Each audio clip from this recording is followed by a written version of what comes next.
ओम हरि ओम तत्सत। अयोध्या स्थित काली कुलालय में आप सबका हार्दिक स्वागत है, हार्दिक अभिनंदन है। आज हम स्वाहा विषय को लेकर के जब हम हवन करते हैं तो मंत्रों के अंत में स्वाहा क्यों योजित करते हैं। चाहे किसी प्रकार का कोई भी मंत्र हो, उसका हम हवन करते हैं तो मंत्र का वाचन करते हुए स्वाहा शब्द का उच्चारण करके हवनीय सामग्री अग्नि के मुख में डालते हैं। इस स्वाहा का प्रामाणिक आख्यान क्या है, पौराणिक कथा विस्तार क्या है, क्यों इसका मंत्र के साथ संयोग करना अनिवार्य होता है, यदि हम स्वाहा का उच्चारण बिना किए अग्नि में हवि देते हैं तो उस देवता को वह हवि नहीं मिलती है और वह हवि स्वीकार नहीं की जाती है। बहुत सारे मंत्र भी ऐसे होते हैं जिनमें नमः, स्वाहा, स्वधा, वखट इत्यादि अंत में लगे होते हैं और उनके अनुसार मंत्रों का अलग अलग फल होता है। देवताओं के लिए स्वाहा शब्द योजित किया जाता है, जोड़ा जाता है। पितरों के लिए स्वधा और दिव्य मनुष्यों सनक, सनंदन, सनातन और सनत कुमार के लिए वखट जोड़कर तर्पण इत्यादि किया जाता है। महाभारत के अनुसार सनत सुजात भी दिव्य मनुष्यों की श्रेणी में आते हैं, परिगणित हैं। इसलिए उनके साथ भी बखट जोड़ने का निर्देश और विधान है।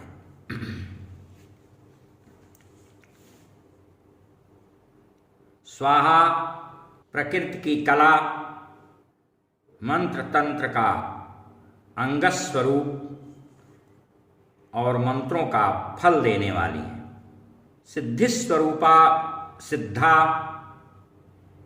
साधकों को सदा सिद्धि प्रदान करती हैं। अग्नि की दायिका शक्ति हैं और उनके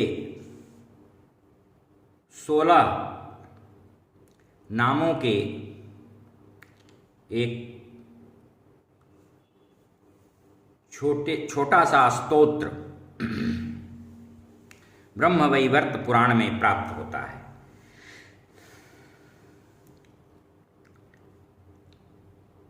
वह स्वतंत्र रूप से स्वाहा की उपासना का स्तोत्र है। साथ ही वहाँ पर उनका एक मंत्र भी मिलता है। ओम ह्रीं श्रीं वह्निजायायै दिव्यै स्वाहा। ओम ह्रीं श्रीं वह्निजायायै दिव्यै स्वाहा। यह इस मंत्र का निर्देश किया गया है। स्तोत्र में अग्निदेव कहते हैं, स्वाहा आद्या प्रकृतिरंशा मंत्रतंत्रांग रूपिणी मंत्राणां फलदात्री च धात्री च जगतां सती सिद्धिस्वरूपा सिद्धा च सिद्धिदा सर्वदा नृणाम्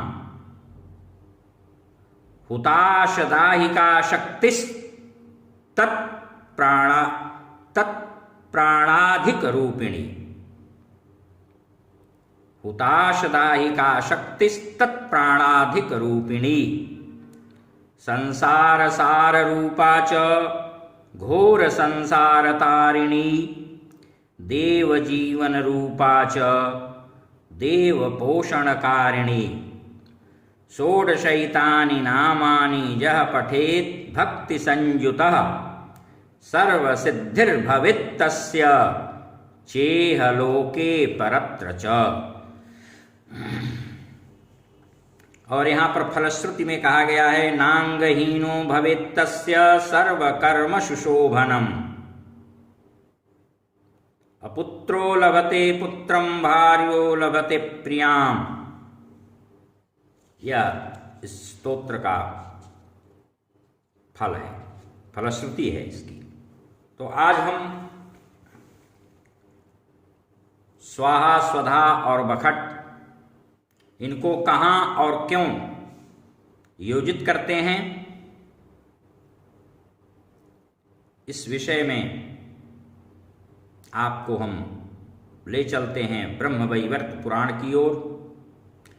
ब्रह्मवैवर्त पुराण के दूसरे प्रकृति खंड के अंतर्गत 40वें अध्याय में स्वाहा के जन्मादि का कथन किया गया है। नारद जी कह रहे हैं कि हविदान में स्वाहा प्रशस्त मानी गई है और पितरों के उद्देश्य से कव्यदान में स्वधा। इसके विषय में विस्तार से प्रकाश डालते हुए नारायण भगवान कहते हैं कि सृष्टि के अनंतर देवता आहार के अन्वेषणार्थ ब्रह्मलोक जा पहुंचे। वहां ब्रह्मा से उन्होंने निवेदन किया। ब्रह्मा ने भी उनकी बातें सुन करके एतदर्थ इस समस्या के समाधान हेतु इस उद्देश्य से भगवान की आराधना आरंभ की। कृपालु भगवान अपनी कला यानी अंश द्वारा यज्ञ रूप होकर अवतीर्ण हुए और ब्रह्मा ने देवों के निमित्त हवि का दान किया। यज्ञ में अन्य लोगों ने भी दान दिया, पर वह दान देवों को प्राप्त न हो सका। तदनंतर देवों ने खिन्न मन होकर पुनः ब्रह्मसभा के लिए प्रस्थान किया और वहां पहुंचकर उनसे अपने आहार न मिलने का कारण निवेदन किया। ब्रह्मा ने श्री कृष्ण के आदेश से प्रकृति की पूजा की। पश्चात प्रकृति ने अपनी कला यानी अंश से अग्नि की दाहिका जलाने वाली शक्ति उत्पन्न की, जिसे स्वाहा कहा गया।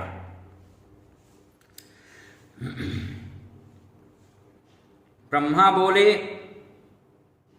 तुम अग्नि की दाहिका शक्ति के रूप में उनकी सुंदर पत्नी बनो, क्योंकि तुम्हारी शक्ति के बिना अग्निदेव अपने में की गई हवन वस्तु को भस्मीभूत करने में, जलाने में असमर्थ हैं।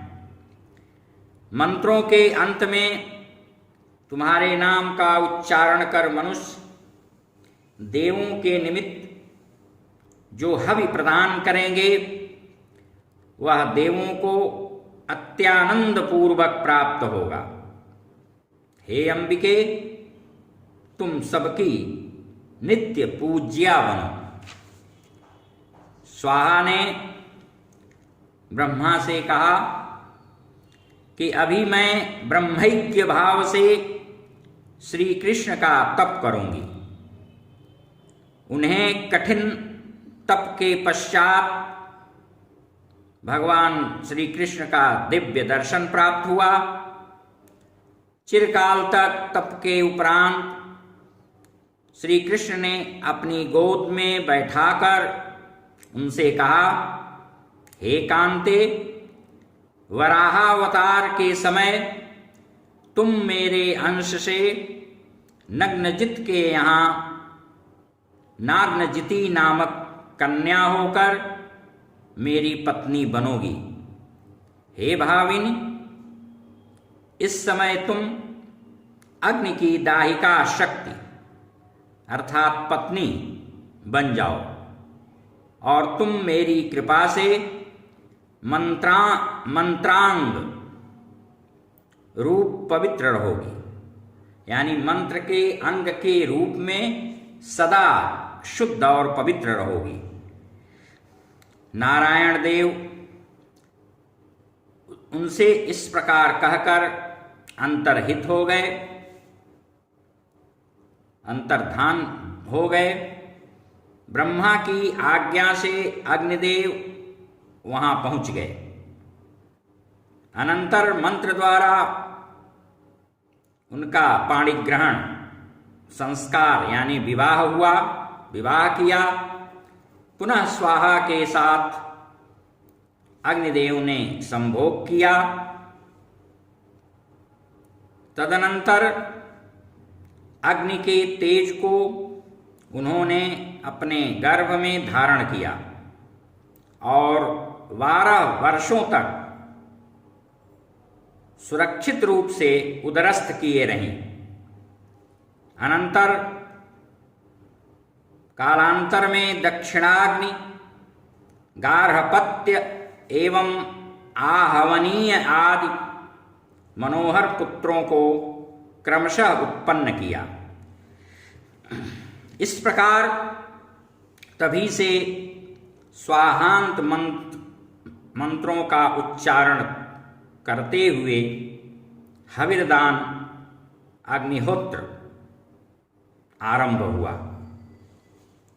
हे ब्रह्मन, जो स्वाहायुक्त मंत्र को प्रशस्त जानकर ग्रहण करके हवन करता है उसे ही सिद्धियां सुलभ होती हैं।